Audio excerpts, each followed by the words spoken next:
সকালের খাবার দাবার নিয়ে এসেছি। কেউ খাবে হচ্ছে পরোটা আলুর তরকারি, কেউ খাবে মুড়ি আলুর তরকারি, সঙ্গে চা আছে, এখানে তাল শাঁস আছে, আর এখানে আছে অরের খাবার। নর্মালি এই খাবারটা যখন এভাবে মুখের সামনে দেবো খেলো না, প্রত্যেক দিন এক মুঠ করে দানা দিয়ে দিয়ে যাচ্ছি, খেলো না। এবার দেখো সোজা খেয়ে নে তো,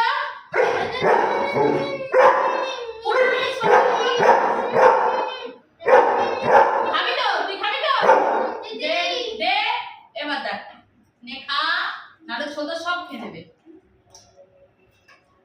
বুঝতে পারছো আমার বাড়ির দুটো ছোট ছেলে একে অপরকে কতটা হিংসে করে। ওকে ডাকবো অরি শুতে আয়, শোবে না। ছোদ্দাকে ডাকবো ছোদ্দা চলে আয় তো আমার পাশে শুতে, ও লাফাতে লাফাতে চলে আসবে।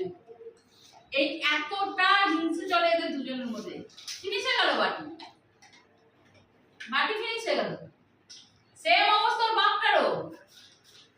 কি গো তুমি খাবে? না আমি খাবো না, আমার ভালো লাগছে না, আমি খাবো না। যেই আমরা খাবার বেড়ে নিয়ে বসবো, এই নে ছোট খেয়ে ছোট খেয়ে দিবি না, তুই ফিনিশ করছিস না কেন? ওই যে ছোট সব খেয়ে দিল।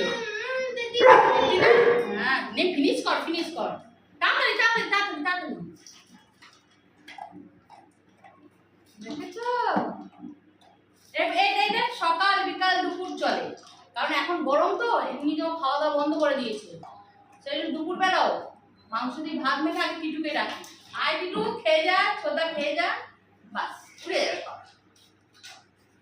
কত রকম টেকনিক বানাতে হচ্ছে। আসলে তিনটে মানুষ করছি না, একটা শাশুড়ির ছেলেকে আর দুটো আমার নিজের ছেলেকে, তার সাথে কুত্তার ছেলেকে, মানে